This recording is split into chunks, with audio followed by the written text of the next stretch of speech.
உயிர்த்தெழுந்த இயேசு கிறிஸ்துவின் நாமத்தினாலே வாழ்த்துக்கள். நீ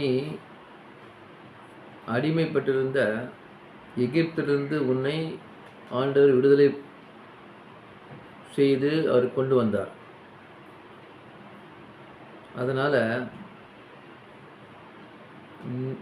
ஆண்டவர் நம்மை உங்களை இதை பார்த்துக்கொள்கிற சகோதர சகோதரிகளே, யாராக இருந்தாலும் சரி, உங்களை எகிப்திலிருந்து, அதாவது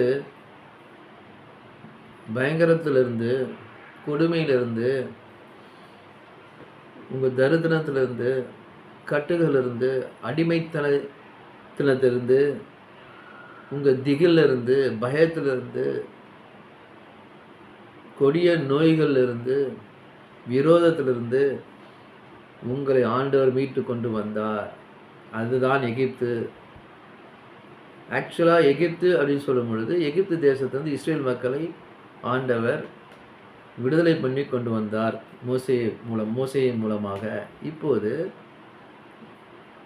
நமக்கு எகிப்து என்று சொல்லும் பொழுது நாம் பட்ட கஷ்டங்கள், நமக்கு செய்த அநியாயங்கள், நம்மை தேவையில்லாமல் விரோதித்து நமக்கு கழகமூட்டி நமக்கு விரோதமாக செய்த அட்டூழியங்கள், நம்மை அழிக்க போட்ட திட்டங்கள், இதெல்லாம் எகிப்து. அதிகாரங்கள், துரைத்தனங்கள், இதெல்லாம் கொண்டு நம்மை மிரட்டியிருப்பார்கள், உருட்டியிருப்பார்கள். அந்த எகிப்திலிருந்து கர்த்தர் இன்று நம்மை பிரித்தெடுத்து அதிலிருந்து நம்மை காத்து கொண்டு நம்மை விடுதலை பண்ணி, நீ விடுதலையோட இயேசு ஆளுடைய சுதந்திரவாளி, அவருடைய மகளாக நம்மை ஏற்றுக்கொண்டிருக்கிறபடியால நாம் அவர் ஒருக்கே ஆராதனை எப்போதும் செய்ய வேண்டும்.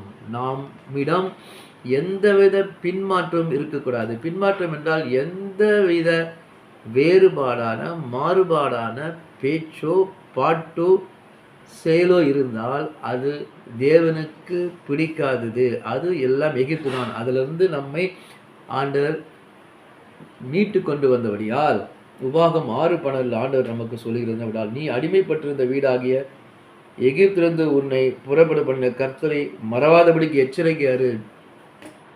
எச்சரிக்கையாருன்னு சொல்றாரு. நான் உன்னை கூட்டு வந்துட்டேன், இனி உனக்கு எகிப்து இல்லை. நான் உன்னை கூட்டு வந்தாலும் உனக்கு இனிமேல் எந்தவித பிரச்சனையும் கிடையாது. எப்படிப்பட்ட பிரச்சனை வந்தாலும், கஷ்டம் வந்தாலும், போராட்டம் வந்தாலும், கடன் பிரச்சனை வந்தாலும், நோய் வந்தாலும் நான் இருக்கிறேன். கர்த்தர் இருக்கிறாரு. நான் உன்னை மீட்டுக்கொள்வேன். நீ என்னை மறவாதபடி எச்சரிக்கையாரு. என்னையே